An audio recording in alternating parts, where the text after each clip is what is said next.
Hello everyone. This slide we will be discussing about the functions of commercial banks. The functions of commercial banks can be broadly classified into two, which is primary function and secondary function.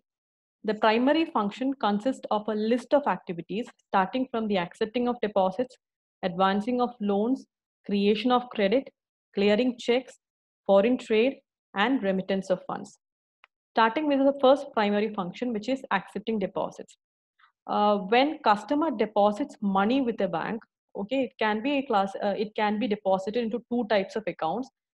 First one is term deposits, second one is demand deposits. So demand deposits operates through two types of accounts. One is savings account and current account.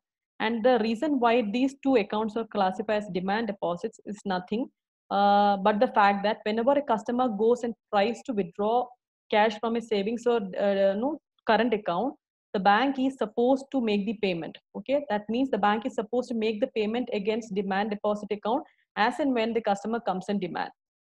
Whereas in term deposits, the examples are RDs or FDs, that is recurring deposit and fixed deposit, where the customer deposits money with the bank for a particular period of time or for a fixed tenure, and they are supposed to withdraw that particular amount only at the end of that particular tenure. And that is the reason why we call it as term deposits.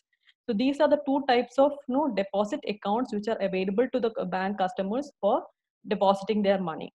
Coming to the second function of primary banks, or sorry, commercial banks, which is known as advancing of loans.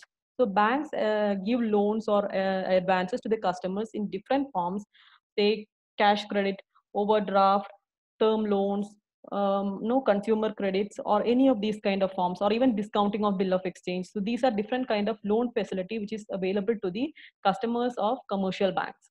The third process is known as creation of credit, which is again one of the most important primary functions of a commercial bank. Creation of credit is simply the process of multiple expansion of banks' demand deposits. Through this process, the bank multiplies the amount of the demand deposits available with its banking channel, and thus create a pool of credit for the customers to withdraw or for lending to the customers. The fourth primary function is called clearing of checks.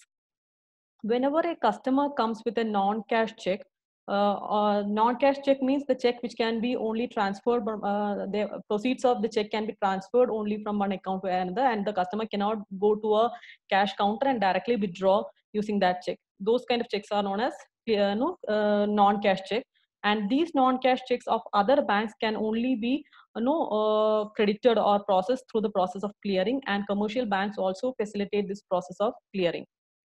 The fifth function or a fifth primary function is called foreign trade. Foreign trade is nothing but the simple process where the bank finances internal and foreign trade through discounting of exchange bills. Sometimes the bank gives short-term loans to traders on the security of commercial papers. Okay, and this discounting business greatly facilitates the movement of internal and external trade. And last process is known as remittance of funds, which is also one of the primary functions of a bank. There is a NRI customer who resides in some part of the globe, and if he wants to send money to his family who is residing in India, then obviously he can make use of the remittance facility which is offered by the commercial banks. So these are the primary and the most important functions of the commercial bank. In addition to these primary functions, the commercial banks also offers a set of secondary functions, which are again classified into two: agency services and general utility services. A typical example of agency services can be payment of bills or utility bills. Suppose if I am a customer, okay, and I am giving a standing instruction to my bank and asking the bank to credit my account on the first of every month towards the payment of bill for my electricity, okay, or consumption of electricity. Okay, in that case, the bank acts as my agent to make payment of my electricity bill on the first of every month. Okay, so that is an agency service which the bank offers to me. That is a typical example of an agency service. Coming to general utility service, general utility services includes a set of services like this. Okay, first one is locker. Okay, locker is one of the general utility services offered by a bank where the customer can deposit any of his valuables, including his jewelry or no important documents or anything, in a arrangement called locker inside a bank, for which he or she needs to pay an annual charge or something, right? Then, and the second set of general utility services comprises of ATM services. ATM services where you get the facility to withdraw the cash, even you can deposit the cash using the cash deposit machines, and etc. The third general utility services are the card services. So we have these debit cards and credit cards which are given by the banks, which facilitate the cashless transactions. These are also classified as general utility services offered by the commercial banks. And last but not the least, the internet banking or the telebanking services, where banking will be at the fingertip. You need not have to go to the bank, no physical bank branches or the physical places, but you can sit at your home and get the access to the various banking services. So these are the various function of commercial banks, and I just hope this gives a fairly good idea about the various kind of services offered by the commercial banks in our country. Thank you so much.